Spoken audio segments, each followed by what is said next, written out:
Alright, hello everyone. Welcome sa isa na namang lecture. Sorry, long time no see, medyo na busy lang.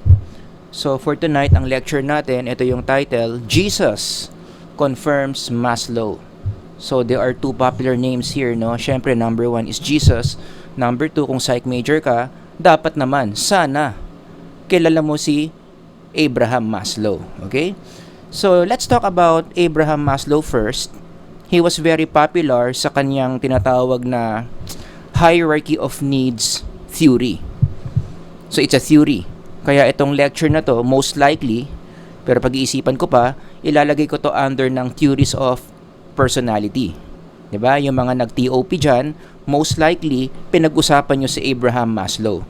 Now, the first time pinakilala ni Maslow yung theory niya was on this paper. Medyo maliit lang, no? I-zoom in natin. Ito yung journal article where he introduced his hierarchy of needs theory. Ito yung APA citation if you want to download a copy and read for yourself. Okay? So in this paper, doon na niya pinakilala yung very popular, the hierarchy of needs. Everybody say hierarchy of needs. Ginagamit yung theory na yan sa different fields of knowledge. Ginagamit yan, for example, in economics. Ginagamit yan sa even in politics. Pero primarily, ginawa talaga ni Maslow yan para sa psychology. And since it is a theory, as you know, in psychology, ano ba ang purpose ng theory? To explain something or to answer a psychological question. At ano yung question na sinasagot ng hierarchy of needs? Ano yung pinaka-message ng theory niya? It is that the more needs that we meet, the better our mental health. So the question that it answers is, paano magkaroon ng magandang mental health? Got it? That's the main question. At ang sagot ni Maslow, yun na nga, mas marami kang needs na nabibigay sa sarili mo, mas gumaganda ang mental health. So, kung gusto mong gumanda ang mental health mo at naniniwala ka kay Maslow, anong gagawin mo? Gagawa ka ng mga ways, ng mga paraan para makuha mo yung different needs na sinabi niya dito sa hierarchy of needs. So the more you get these different needs in this pyramid, the better your mental health will be. Maliwanag. So hindi ko na i-discuss isa-isa kung ano yung mga laman ng pyramid na yan. You can just read that on your own. Okay? Basta bottom line, yung theory na to answers what question if you're listening?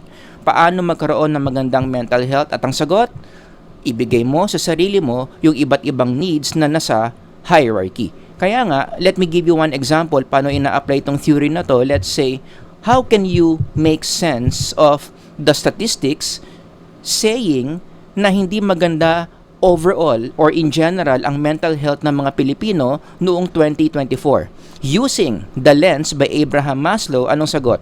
Baka kasi marami mga tao in this study, kaya hindi maganda ang mental health, hindi nila nakukuha yung mga needs dito sa hierarchy. Okay, so that's how you make sense of this report using the theory by Abraham Maslow. Kaya from there, I want to ask you a question. Ikaw ba?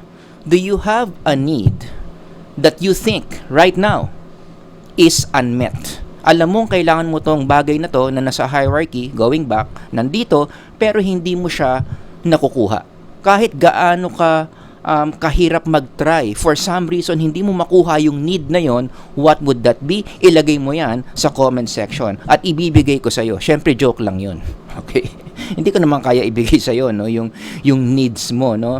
Gagawan mo ng paraan yan kung paano mo yan makukuha. Pero going back to that question, the more needs na masagot mo sa question na to, ibig sabihin, ang prediction, most likely, bababa ang mental health mo. The more needs na kailangan mo dito sa hierarchy na hindi mo nami-meet, mas bumababa ang mental health mo. And you know, kung ano ang solution dyan, gagawa ka ng paraan to meet those needs from the hierarchy para makuha mo. Got it? Now, dito na ngayon papasok yung Jesus part. Kasi nga, again, going back, ano ang title natin? Jesus confirms Maslow. So, ano ang papel ni Jesus dito? Jesus, I would say, was the first to conceptualize the hierarchy of needs. Now, don't get me wrong. Hindi ko naman dinidiscredit si Abraham Maslow. We give credit to the contributions of Abraham Maslow, but in this lecture, ipapakita ko lang na yung major ideas ni Maslow, in a way, sinabi na rin ni Jesus beforehand.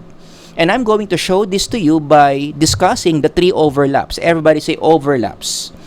Yung commonalities na sinabi ni Abraham Maslow, at the same time sinabi rin ni Jesus. But of course, between the two, sino ba ang naunang nabuhay? Si Jesus over Maslow. So maraming sinabi si Jesus, ni-rephrase lang, sinamarize lang ni Abraham Maslow, ni-repackage lang into better way of saying it, then magiging hierarchy of needs. Okay, so again, hindi natin dinidiscredit si Abraham Maslow. It's just interesting to see how an old idea can be translated into a newer idea and then presented as a science. Alright? Number 1, Jesus confirms the reality of needs. Hindi dinenay ni Jesus na ang pagiging tao, ang kaakibat niyan, meron kang needs. Do you agree? Paano mo ba malalaman, masasabi na ikaw, talagang tao ka? That's one of the answers. Kapag meron kang need. Okay? So kapag ikaw sa tingin mo parang wala kang need, most likely hindi ka tao.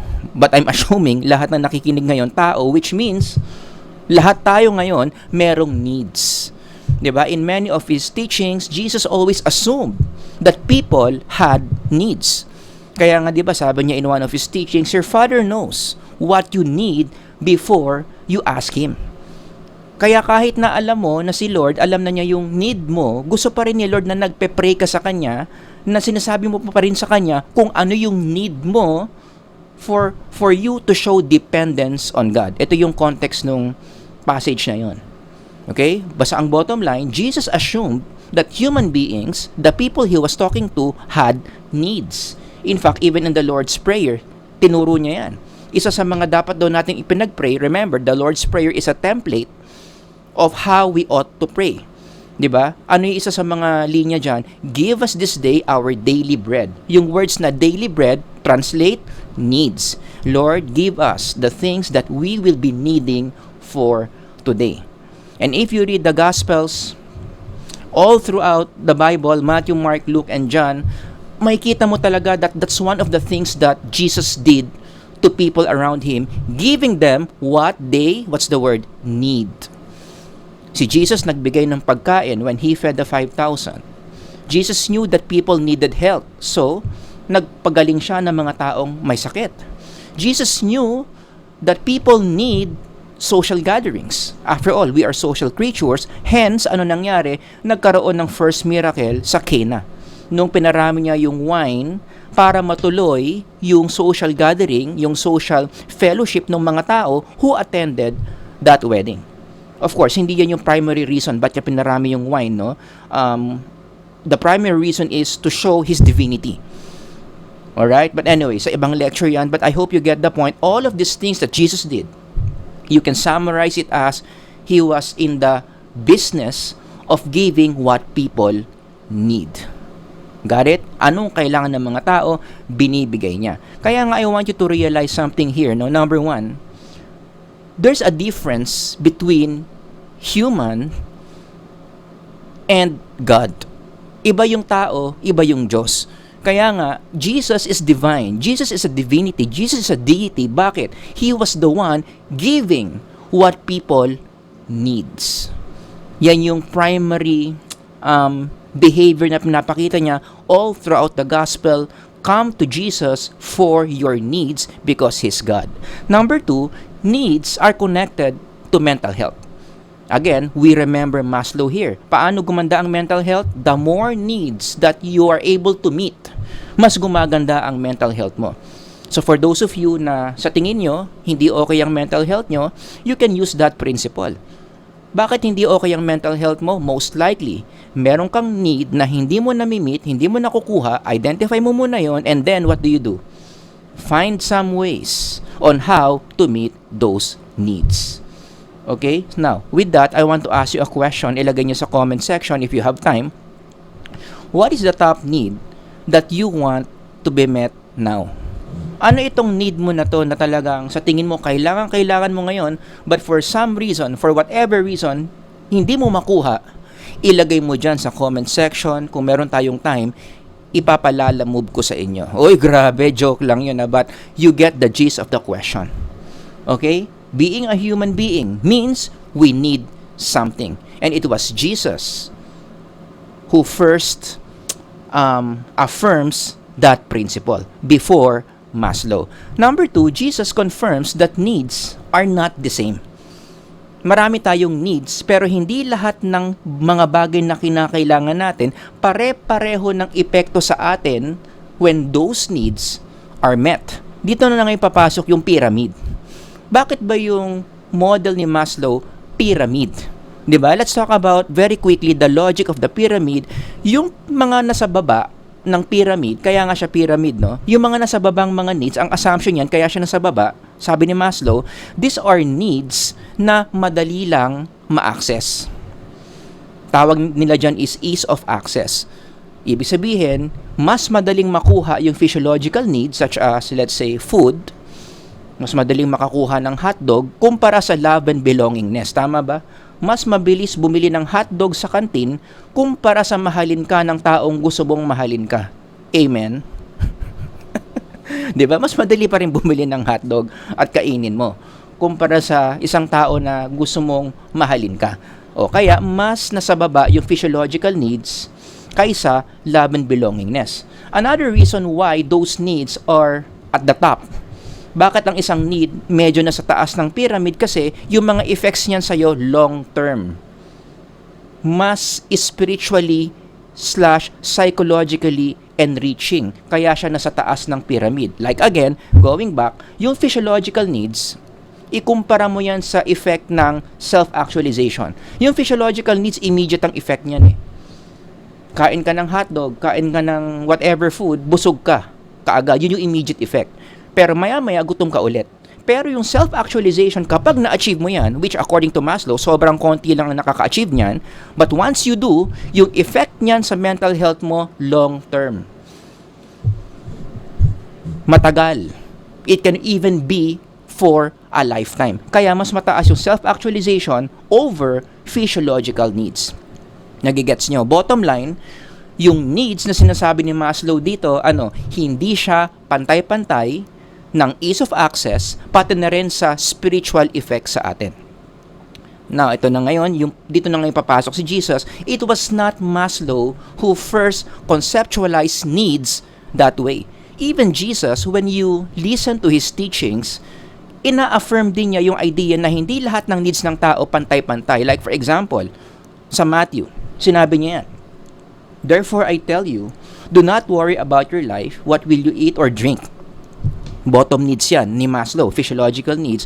Or about your body, what you will wear. But look at this, yung mga nakabilog. Is not life more than, everybody say more than. Ibig sabihin, meron pang need na mas mataas kumpara sa food. And the body more than clothes. So again, ang summary ng message ni Jesus dito, may mga needs tayo mas mataas kumpara sa ibang mga needs. Meron tayong mga needs na dapat mas inuuna nating i-meet compared to other needs. We can also see this in another teaching of Jesus when he said, "Man shall not live by what? Bread alone, but on every word that comes from the mouth of God." Now, hindi dinideny Jesus na kailangan natin ng bread. Okay, hindi natin kailangan natin ng bread kasi nga totoo naman kailangan natin kumain, but bread only is not enough for you to spiritually live. Mayroon pang mas mataas na need, meron pang need na mas mataas ang value than bread, which is the every word that comes from the mouth of God. Okay, so dalawang needs yung makikita mo dito, isang bread, isang word of God. But between the two, ano raw mas mahalaga? Anong mas mataas ang value? The word that comes from the mouth of God. So, hindi pantay-pantay ang value ng needs. Another example, yung sinabi ni Jesus dito. But Jesus told him, may kausap siya dito, basahin nyo na lang, "Follow me and let the dead bury their own dead." Yung kausap niya kasi dito, gustong sumunod kay Jesus. Pero, sabi nung kausap ni Jesus dito, "Pero Lord, wait lang, yung tatay ko namatay. Ililibing ko muna, then I will follow you." And then Jesus said, "Let the dead bury their own dead." Right? Follow me. Ibig sabihin, ano yung need na mas mataas sa social responsibility, which is burying your dead father. That's a social responsibility. Merong need na mas mataas doon, which is what? Following Jesus. So the need to follow God is greater than social responsibility needs. Ito, last example, yung sinabi niya sa isa na namang tao, if you want to be perfect, anong gagawin mo? Go sell your what? Possessions. Give them to the poor and you will have treasure in heaven. Then come, follow me. Hindi na naman pantay yung need. Yes, we need possessions. But between possessions and following God, which has higher value? Anong mas mahalaga mong unahin? Follow me. Mas mababa ang value ng possessions mo. In fact, sobrang baba niyan compared to following me. Ibenta mo na lahat yan. Ito ang unahin mo. You follow me. Hindi pantay-pantay ang needs in the way Jesus conceptualized the needs. Kaya yung organization ng needs into a hierarchy, it was not originally Maslow. I think it's originally Jesus, as it's shown in his different teachings. Kaya nga with that, another question I want to ask, is your identified top need really important to be met? Lahat naman tayo dito meron tayong idea kung ano ba yung una nating kailangan. Now, it's time to reflect. Yung sinasabi mong una mong kailangan, ito muna yung kailangan kong makita. Ito muna. Totoo ba o tama ka ba na yun talaga yung una mong need na dapat kinukuha? Is it possible na yung hinahabol mong need na sa tingin mo, yun yung dapat mong unahin, hindi naman pala talaga dapat yun yung dapat mong unahin? And since you are pursuing that something na hindi pala yun yung dapat mong unahin kasi hindi yun ganun kahalaga, yun pa yung nagiging reason bakit nare-risk yung mental health. I'm just asking a question, is it possible na ganun nga? Now let's move on to number 3. Jesus confirms the highest need is not the self. Akala ko ba yung pinakamataas ni Abraham Maslow, yung self-actualization, which is about the self. Kapag na-realize ko na yung potential ko, kapag nagawa ko na lahat ng gusto ko, kapag lahat ng skills ko nagagamit ko na for my own benefit, kapag marami na akong question about myself na alam ko na ang sagot, di ba yun yung self-actualization? That's about the self. Hence, the self-love movement also teaches that. Di ba? Na dapat ang goal ng lahat ng tao is our own well-being. Maging masaya ka, maging fulfilled ka sa buhay, lahat ng pangarap mo natupad, lahat ng potentials mo nagagawa mo na, so on and so forth. So, generally, many people are teaching to love ourselves. May ganyang wave of teaching. But let me tell you a little trivia about the hierarchy of needs. Alam nyo ba, during the early days of Maslow, totoo naman na in his perspective, during these times, pinakamataas talaga yung need na self-actualization. Diba? Mag-travel ka from the base of the pyramid hanggang sa peak of the pyramid, lahat yan, it's about the self. Pero ang ultimate need na kailangan ibigay mo sa sarili mo is to be who you are as a person with full potential. Yun na yung self-actualization needs. Ito na yung trivia. Did you know that along the way, as Abraham Maslow grew old, nung medyo tumanda na siya, meron siyang dinagdag na isa pang need on top of self-actualization. And that's what he called self-transcendence. Hindi ito masyadong sumikat. Na bagong peak, bagong taas, bagong pinakataas ng pyramid. Ang sumikat lang sa mga journal articles, sa mga textbooks, ito. Yung self-actualization needs, it's all about you. But again, along the way, nung tumanda na si Maslow, he was beginning to write about self-transcendence, which means what? Tignan natin yung definition ng self-transcendence from the APA Online Dictionary. Basahin nyo na lang on your own. Pero isa-summarize ko na lang this way. Self-transcendence is a person's need to offer the self to someone who is larger than life. Narinig na yung term na yon, larger than life. Meron lahat tayong need to give ourselves to someone who is greater than us, to forget ourselves. Kaya nga self-transcendence. Your ability to get over yourself and offer yourself to someone larger than you, to someone who is not you. In a way, ang pinaka-greatest need daw pala natin, sabi ni Abraham Maslow during his last days, is not to love the self, but more on to offer ourselves for others. Nagpipigil lang ako dito. I wanna say more things about this, pero nasa ibang lecture ko yan. Tignan nyo na lang dito sa lecture ko. Ito yung title, Self-Sacrifice Makes You Happy, Self-Transcendence. In this lecture, mas dinamihan ko yung details on what self-transcendence means. Pero bottom line lang, again, going back to this slide, no? Hindi masyadong sumikat itong self-transcendence because Maslow was only starting to write about this, pero along the way, inatake na siya sa puso and he died. Kaya hindi niya na ito napasikat pa. Later on na lang na-discover to ng mga students niya from his notes. So may mga students siya na nag-try na i-publish yung articles about transcendence.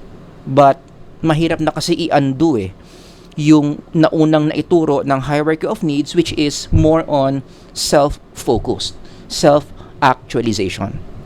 Nagigets nyo? But let me just rename the term transcendence in a more spiritual term. You can say transcendence here can be renamed as self-denial. Although, just to be fair here, nung ginawa ni Maslow yung word na transcendence, he did not mean it as a spiritual word because Maslow was an atheist.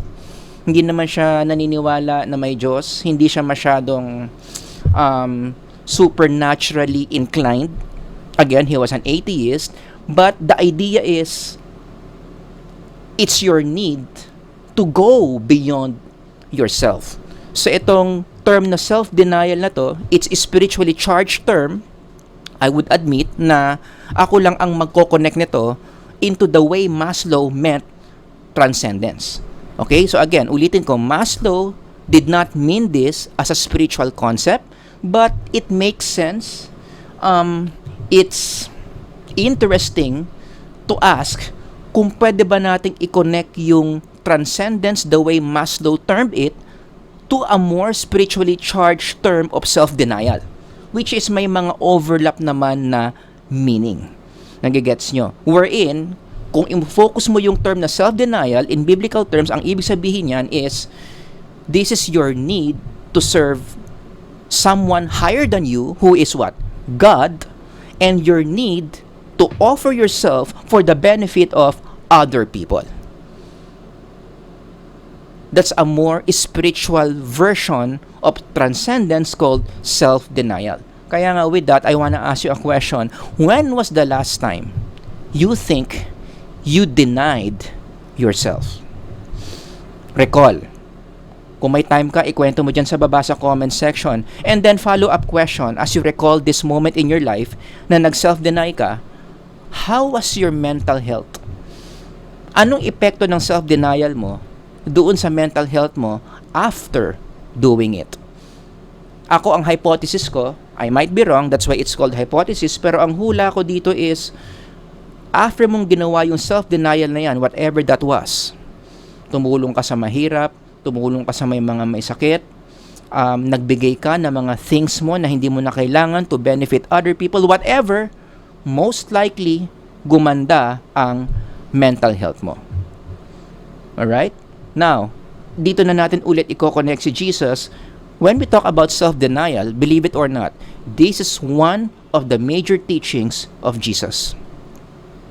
Ang dami niyang teachings about self-denial. Jesus never taught his followers to love themselves. Constantly in his teachings, he taught self-denial. Then Jesus told his disciples, if anyone wants to come after me, he must what? All together read, deny himself, take up his cross, and follow me. Hindi niya sinabing, if anyone wants to come after me, he must love himself. No. Just the opposite. Don't love yourself. Huwag mo unahin sarili mo. Huwag ka mag-focus sa sarili mo. You deny yourself. The more you forget about yourself, the more you become selfless, the better you become as a spiritual being. In another teaching, sabi niya, whoever finds his life will lose it. And whoever what? Everybody read, loses his life for my sake will find it. Forget yourself, remember God. Remember me first.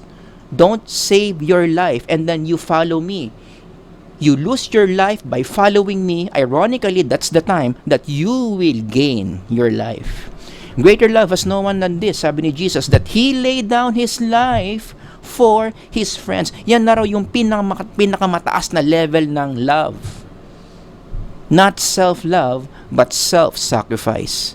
You lay down yourself for the benefit of others. And the disciples at this point of the passage never understood that Jesus was talking about Himself here. That He was about to demonstrate the greatest love that the disciples would experience. That their Master would lay down His life for them. Baliktad sa sinabi ni Whitney Houston that the greatest love of all is learning to love yourself. Am I making sense? So as we end this lecture, ito lang yung mga lessons na gusto kong i-share, no? In this short lecture number 1. Needs are important for mental health. Hindi naman natin pwedeng i-deny yan. Totoo yan. Isang susi para gumanda ang mental health ng tao, ibigay mo yung mga needs nila. So if you wanna help someone improve their mental health, pwede mong gawing intervention. Alamin mo ano yung mga unmet needs nila, and if you have the capacity, give them those needs. Sana lang marami kang pera, no? Kasi karamihan ng mga needs ng tao involves money. But anyway, kidding aside, you get the point. Number 2, not all needs are the same. Yes, we need a lot of things, but we have to organize the things that we think we need properly. Sana unahin natin, gawan ng paraan, i-meet yung mga needs na talagang kailangan natin, ihuli na natin yung mga needs na akala mo lang kailangan mo, pero sa totoo lang, hindi mo siya ganun kakailangan. Kaya nga bigla ako may naisip na research topic dito eh. Is it possible na kapag ang isang tao, inuuna niyang gawan ng paraan, makuha yung higher value needs, mas gumaganda yung mental health niya? I think that's a very valid psychological question. Mas maganda ang mental health ng tao if you are prioritizing, I think that's the word, prioritizing higher needs than lower needs. After all, that's what Jesus said. Seek first the kingdom of God and His righteousness, and all these things shall be added unto you. Ang foundation, yung kingdom of God. Mas mataas yung value nun. Kingdom of God muna. And then as you satisfy your kingdom needs, your godly needs, yung mga lower needs will just be added unto you. And you know, whenever I read this passage, naalala ko yung mga many researches on the psychology of religion and spirituality. Na paulit-ulit, marami mga studies, siguro gagawin ko na lang ibang lecture yan, ang sinasabi, generally, kapag inuuna mo o kapag pinurpursue mo yung things of the kingdom of God, generally gumaganda ang mental health. Such as the following variables. Ano ba yung mga psychological variables under the kingdom of God? The following. Lahat yan may meta-analysis. I-Google Scholar nyo. Meta-analysis on prayer, worship, fellowship, serving others. The more you pursue these things, according to this meta-analysis, again, basahin nyo lang sa handbook na to or other journal articles, the more you prioritize these variables, the better the mental health becomes. Seeking first the kingdom of God, and all these things shall be added unto you. Actually, dun pa lang seeking first the kingdom of God, ang hypothesis ko, meron na kaagad magandang effect sa mental health yon. And again, may data tayo dyan. Pero meron pang icing on the cake. Gumanda na nga yung mental health mo nung lumapit ka sa presence ni Lord. Lalo pang gaganda yung mental health mo nung inad pa yung mga lower needs sa'yo. Yung mga bagay na gusto mo na hindi naman ganun kahalaga, pero since you seek first the kingdom of God, dinagdag pa sa'yo, lalo pang gumanda ang mental health. Again, I am just speculating here. It's good to research about this. And just the opposite, could it be, may isa pa akong question na naisip, pero ito kabaliktaran.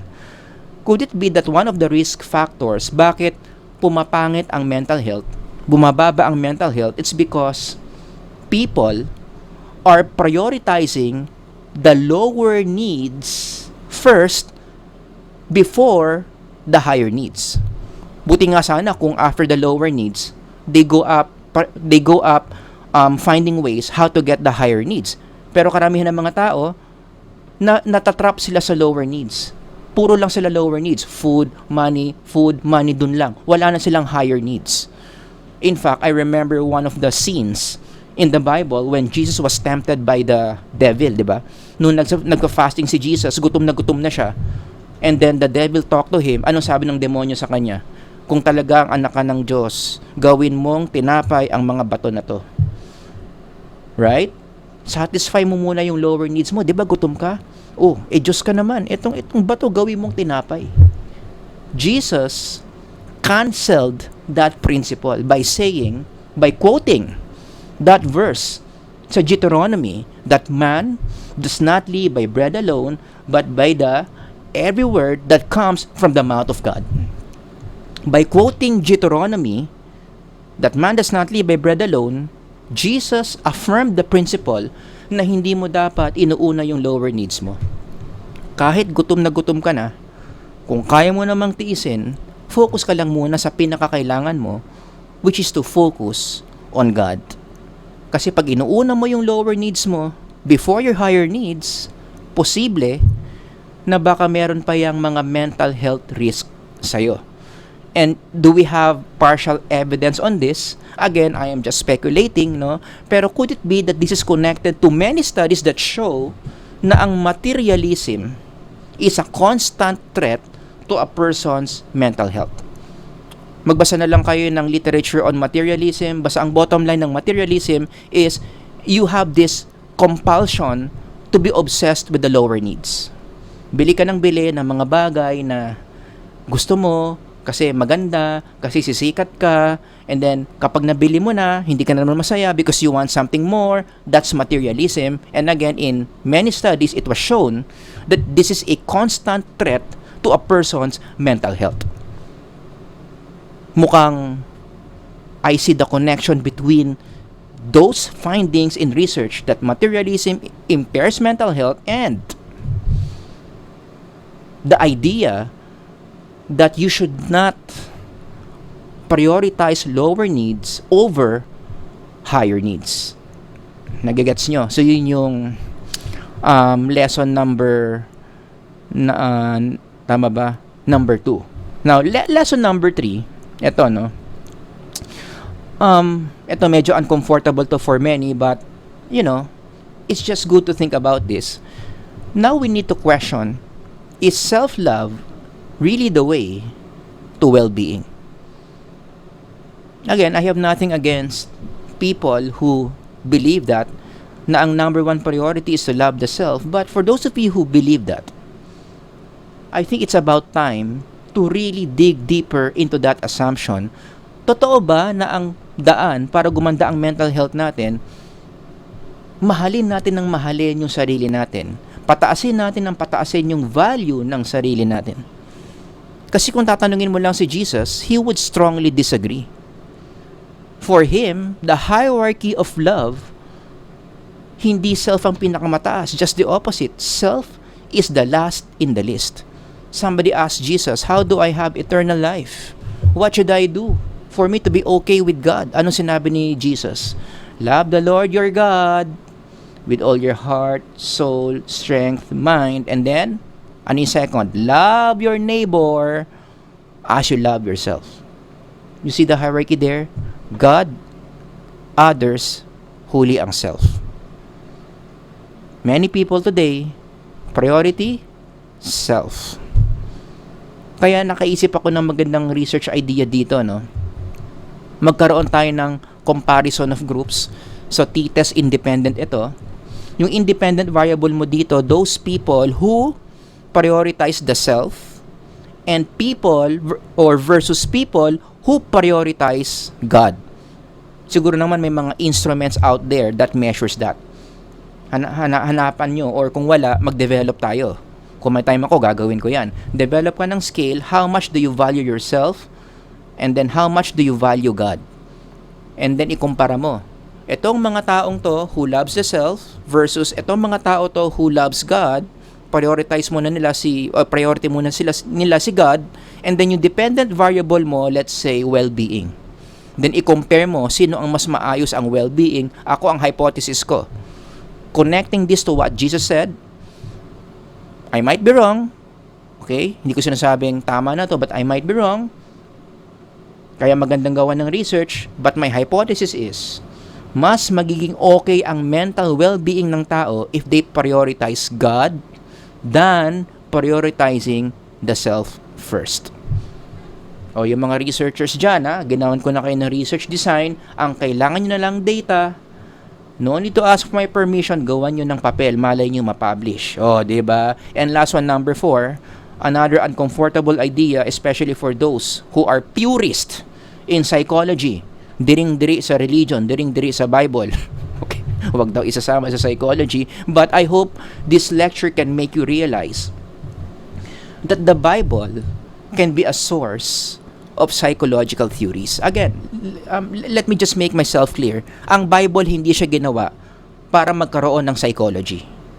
Okay? I mean, God wrote this set of books for us to be closer to Him, to get to know Him. Pero hindi mo rin pwedeng totally sabihin na walang kinalaman ang Bible sa psychology. Kasi marami mga statements in the Bible, and I always say this in this channel, marami mga statements ang Bible na psychological ang nature. May kinalaman sa human thinking, may kinalaman sa human emotions, may kinalaman sa human actions. To the point na sa dinami-daming sinasabi ng Bible about human nature, pwede kang makabuo ng isang legitimate psychological theory na pwede mong i-modernize as a scientific theory nowadays. Just like what I have shown you right now on the hierarchy of needs. Sa Tagalog nga, partida pa yan, hierarchy of needs pa lang yung sinabi ko. Pero kung talagang you're going to dig deeper into the Bible, ang dami pang mga psychological theories na existing right now in modern day psychology na ang assumptions, na ang conceptual foundations can be found in the very pages of God's Word. Such as, for example, theories on gratitude, theories on how to handle money. Isa sa mga interest ko yan, the psychology of money. Ang dami sinasabi ng Bible about that. Or even the way people understand death. Sounds familiar? Terror management theory. Marami akong lecture na ginawa dyan, no? Pero yung terror management theory, how do you make sense how people see death, how people interpret death, how people react to the idea of death? Oh my goodness, the Bible has a lot of things to say why people react that way when it comes to death. So sana, again, mas maging open yung mga scholars ngayon, no, to integrate science and God's Word. After all, science is the creation of God Himself. Alright? Anyway, so yun lang yung maikli kong lecture on Jesus confirms Maslow. If you have any questions, comments, ilagay nyo lang dyan sa baba sa comment section. Sir Howard here. Until the next lecture, God bless everyone. Bye-bye.